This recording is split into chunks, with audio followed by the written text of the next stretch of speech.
打包盒千万别再扔掉了，简单改造一下放厨房太好用了，家人朋友们都抢着用。每天分享精彩生活小妙招，简单实用围绕在身边。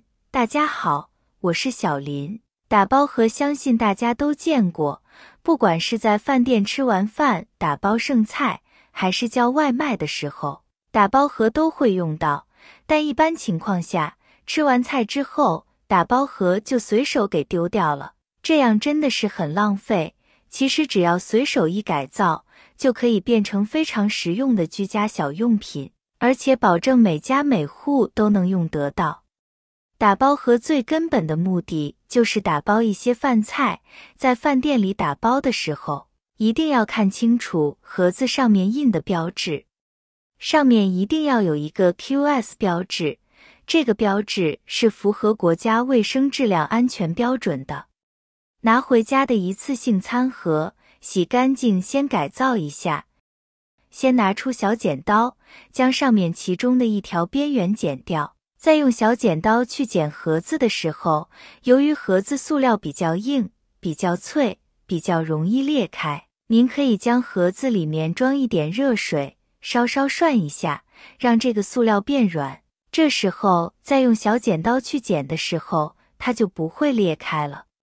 也可以采用热风的吹风机去给它吹一下，边缘同样会变得有一点软，在剪的时候也是不会裂开的。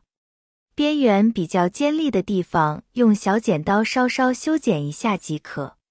在另外一边斜对角也要开一个口子，口子的宽度大概是在半厘米左右。用小剪刀在这个直角的地方直接剪开，剪之前同样的在里面放一点热水，稍微摇晃一下，让这个塑料变得微微的有点软，剪的时候呢，会更加的省心。用小剪刀从这里继续往上剪，剪的时候注意这个宽度控制在半厘米就行，不要太宽。用手摸一下，看有没有毛刺现象。有剪的不是特别平的地方，用小剪刀稍稍修整一下，修剪好之后，这个快餐盒就已经初具规模了。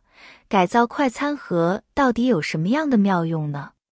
在厨房刷碗的时候，遇到这种油渍偏多的，都要用海绵刷一刷。这种带有纤维层的海绵洗碗擦，可以说是非常的好用，起泡沫也特别多。平时刷碗们，我家都是用这种，刷完碗之后就直接放在碗池旁边，这洗菜池旁边都会积累了很多的水。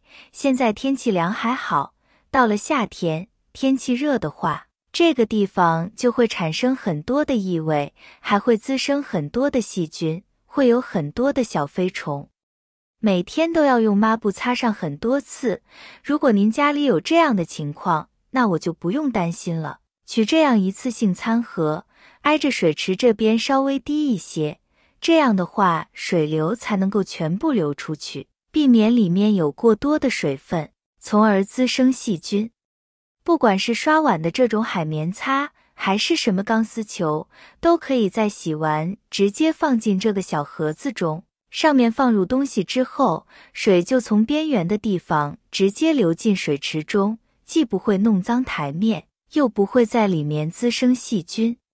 这样在夏天，天气比较炎热的时候，也会发酵滋生细菌。用了这样的小盒子，以后就再也不担心了，简单方便，而且特别实用，每天都能用得到。除此之外，还可以用它来收纳家里面的针线。像家里面的针线，家家户户都有，每一次用完之后，随手就放在抽屉或者是其他地方了。下一次再要用到的时候，很难找到。这些针线轱辘上面，我们还插着绣花针。如果每一次用完之后，只是随便乱放，不好好的收纳起来的话，那么家里面如果有小孩的话，就十分危险了。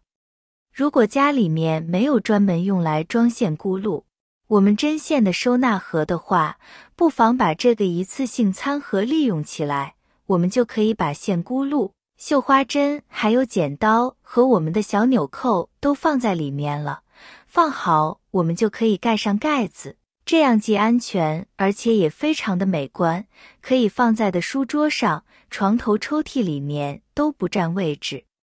它的容纳空间也特别大，还可以放上许许多多其他的东西在里面，算是拳头大小的线咕噜也能放得下。下一次我们要用的时候，一眼就瞄见了。对于家里面的小孩子来说，也安全了许多。这个盖子没有一定的力气是打不开的。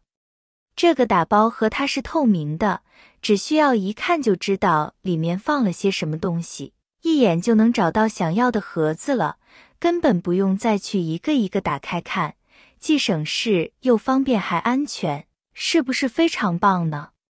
坚果零食盒。坚果和零食是许多人最爱的食物之一，但它们的保鲜时间往往过长。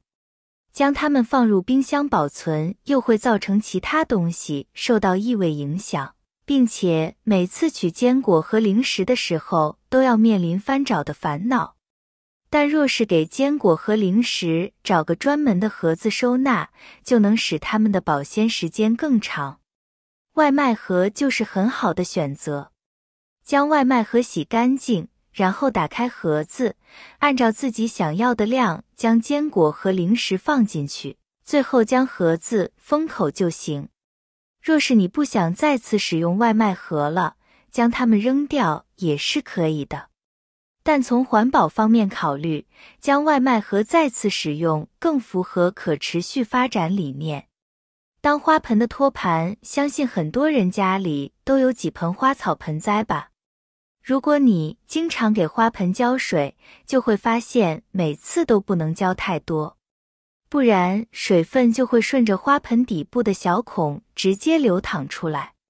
这个时候，外卖盒的价值就体现出来了，直接把外卖盒用剪刀剪掉上半部分，这样就收到了一个很浅的塑料盘。把它直接放在花盆底部，这样即便是水分浇多了，也不用担心流出来。发现了打包盒的又一妙用。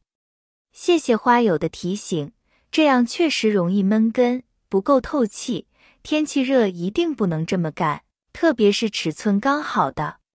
家里面的这种塑料袋，你家也已经有许许多多吧？每次逛超市或者买菜的时候，总会给你拿上几个塑料袋，而扔掉又太可惜了，但是放在家里看起来特别的乱。我们只需要将塑料袋给它整理一下，从边角处这样给它卷一卷，卷好以后，另一个塑料袋也用同样的方法操作，然后将第一个塑料袋的底部和第二个塑料袋的手提处这样卷起来，将所有的塑料袋依次用这个方法操作。我们再把塑料袋放进打包盒，然后把第一个塑料袋的手提柱从圆孔中穿出来，将塑料袋按紧，最后盖上盖子。这样我们在需要使用塑料袋的时候，直接就可以拿出了，用来套垃圾桶也是非常方便，并且下一个塑料袋的手提处也会像抽纸一样给拉出来。怎么样，朋友们，这几个方法还不错吧？你还知道外卖盒在生活当中的其他妙用吗？在评论区分享出来吧。我相信看完这个视频过后以后，外卖盒你再也不舍得扔掉了。好了，朋友们，今天的视频就分享到这里了，感谢大家的支持和鼓励，我们明天视频再见。